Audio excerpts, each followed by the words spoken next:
Hello guys, कैसे हैं? तो आज बात करेंगे क्या यूरोप में राष्ट्रवाद, उदय और विकास। क्लास 10 का ये चैप्टर है और सोशल साइंस का है। तो सोशल साइंस बात करेंगे क्लास 10 का। सबसे पहले मैं ऑब्जेक्टिव बात करूंगा इसका। तो ऑब्जेक्टिव जो है आपके बोर्ड एग्जाम में 50 मार्क्स का पूछता है। तो सबसे पहले मैं उसी के ऊपर मैं आपको बता देता हूं, जानकारी प्राप्त करता हूं इस चैप्टर का। तो वीडियो में शुरू से अंत तक देखिएगा, स्किप नहीं कीजिएगा।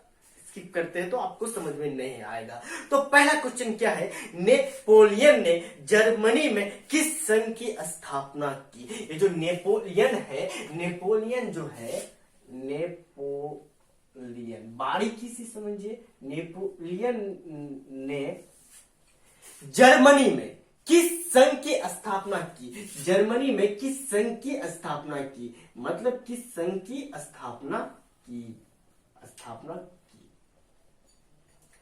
क्या स्टूडेंट, नेपोलियन ने जर्मनी में किस संघ की स्थापना की? मतलब एक संघ स्थापना किया नेपोलियन ने। कहां संघ स्थापना किया? जर्मनी में किया। तो कौन सा संघ स्थापना किया? ऑप्शन में है, यहां पर ऑप्शन में आपको नहीं देता हूं, ऐसी में आंसर ऑप्शन गौ नंबर होगा। राइन संघ की, क्या? राइन संघ की स्थापना, राइन संघ की स्थापना की। नेपोलियन ने जर्मनी में किस संघ की स्थापना की? राइन एक संघ का नाम है, उसी का किसने ये किया? एक क्वेश्चन यहां से भी आ जाता है क्या कि राइन संघ जर्मनी में जो स्थापना हुआ वो किसने किया? किसने किया? नेपोलियन ने किया। बिल्कुल बिल्कुल आप जवाब दे सकते हैं। तो नेक्स्ट क्या कह रहा है ऑब्जेक्टिव में, इटली की भाषा, हंगरी की भाषा क्या थी? मतलब हंगरी एक देश का नाम है, हंगरी की भाषा क्या है? हंगरी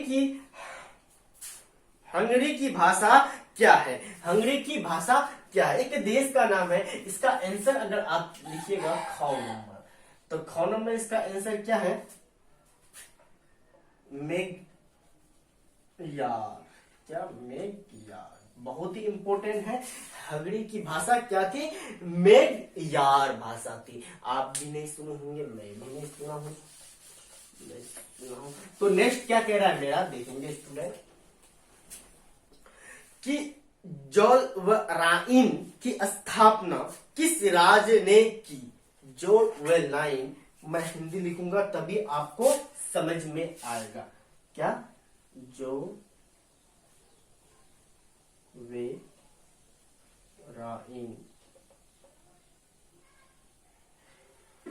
की स्थापना किसने की? स्थापना किसने की?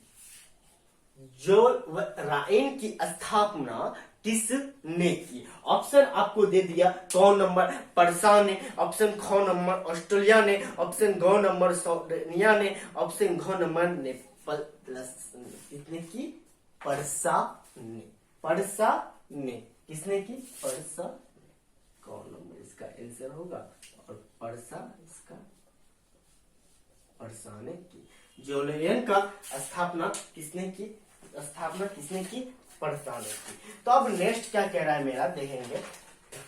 ये जो बुक है आप देख सकते हैं, इस बुक से ही मैं आपको ये ऑब्जेक्टिव बताने जा रहा हूं, क्योंकि इसी बुक से आपको ऑब्जेक्टिव पूछेगा। बिल्कुल बिल्कुल पूछेगा। जिसके पास अगर नहीं है ये बुक, मेरे इस वीडियो को देखिए, मैं सारा आपको क्वेश्चन आंसर कराऊंगा।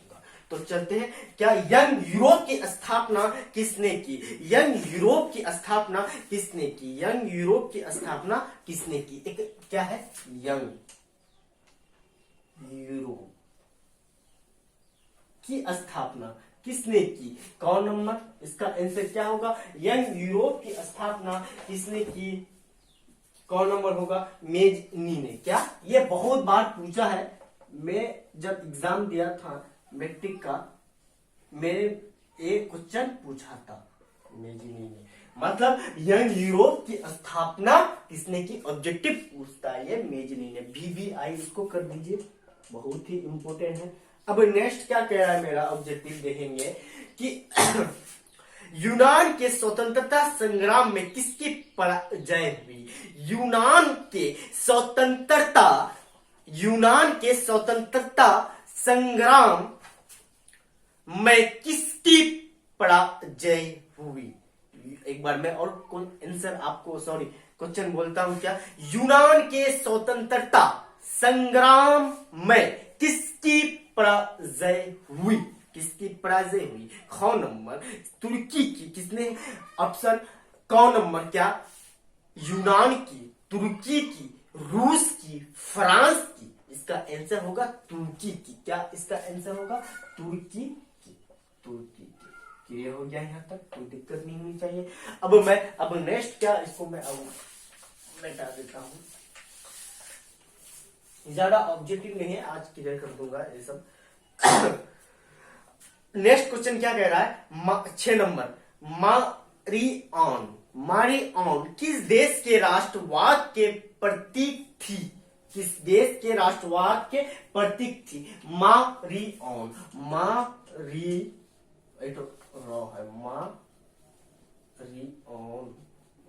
किस देश के राष्ट्रवाद के प्रतीक थी मतलब है नहीं, तो किस देश के राष्ट्रवाद के? एक बार मैं क्वेश्चन पढ़ लेता हूं क्या? मारिऑन किस देश के राष्ट्रवाद की प्रतीक थी? तो क्या होगा इसका आंसर? फ्रांस की। किसका इसका आंसर? फ्रांस की। तो नेक्स्ट क्वेश्चन क्या कह रहा है मेरा? बात कर लेते हैं क्या? फ्रैंकफर्ट की संधि किस वर्ष हुई थी? फ्रैंकफर्ट की संधि किस वर्ष हुई थी? फ्रैंकफर्ट की संधि किस वर्ष की गई थी? किस वर्ष हुई थी? तो किस वर्ष हुई थी बाबू? घ नंबर 1871 में हुई थी। ये भी बहुत इंपोर्टेंट है, ये भी मैं फ्रैंकफर्ट की संधि कब हुई थी? 1871 में हुई थी। अब नेक्स्ट क्या होगा? आंसर देखिए, क्वेश्चन देखिए। 1830 की क्रांति के बाद 1830 के क्रांति के बाद फ्रांस में किस प्रकार का शासन स्थापित हुआ? 1830 की क्रांति के बाद फ्रांस में किस प्रकार का शासन स्थापित हुआ? और एक बार मैं रिपीट करता हूं, क्वेश्चन देखिए। 1830 की क्रांति के बाद फ्रांस में किस प्रकार का शासन स्थापित हुआ? तो ख नंबर इसका होगा क्या? संघीय शासन व्यवस्था। ऑप्शन ख संवैधानिक राजतंत्र। ऑप्शन गो निरंकुश राजतंत्र। ऑप्शन घ गणराज्य। क्या होगा इसका आंसर? संवैधानिक राजतंत्र। संवैधानिक राजतंत्र। क्या होगा? संवैधानिक राजतंत्र। संवैधानिक राजतंत्र मतलब 1830 में हुआ था। राजतंत्र कब हुआ था स्थापना? 1830 में। और कहां हुआ था? फ्रांस में हुआ था। बिल्कुल हुआ था। कहां हुआ था? फ्रांस में हुआ था। क्लियर हो गया? मैं इसको मिटा देता हूं। तो अब बात करते हैं क्या, और दो ही क्वेश्चन बचा हुआ है ऑब्जेक्टिव कि सेडोवा नाम देख लीजिए क्या है? सेडोवा के युद्ध में किसकी पराजय हुई? सेडोवा के युद्ध में मतलब युद्ध लड़ाई में किसकी पराजय हुई?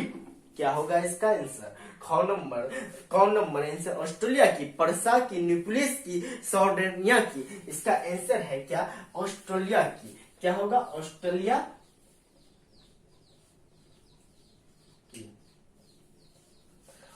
की। क्या होगा इसका आंसर? ऑस्ट्रेलिया की। तो चलते हैं अब लास्ट क्वेश्चन क्या है?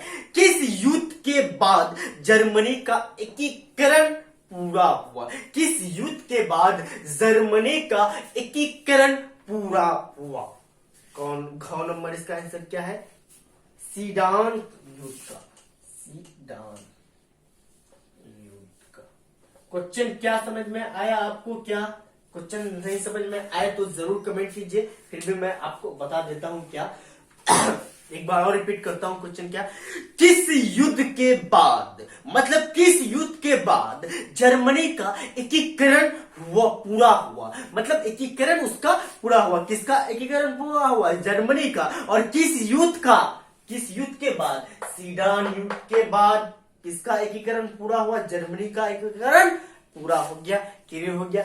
मैंने आपको यूरोप में राष्ट्रवाद, उदय और विकास के बारे में उसका जो ऑब्जेक्टिव क्वेश्चन है बुक में, ये जो बुक है पासवर्ड, गोल्डन पासवर्ड बुक है, इसमें खत्म हो चुका हो ऑब्जेक्टिव। अब बचा क्या है, खाली जगह, रिक्त स्थान को भरे, सही गलत, उसके बाद सारणी पर आधारित, उसके बाद क्या उपयुक्त सारणी के आधार पर निम्नलिखित प्रश्नों के उत्तर दे। अब मैं आपको बताऊंगा क्या राष्ट्रवाद की परिभाषा आपको बताऊंगा, एकीकरण का परिभाषा आपको बताऊंगा, और यूरोप का मरीज किसे का, ये सब आपको मैं बताऊंगा।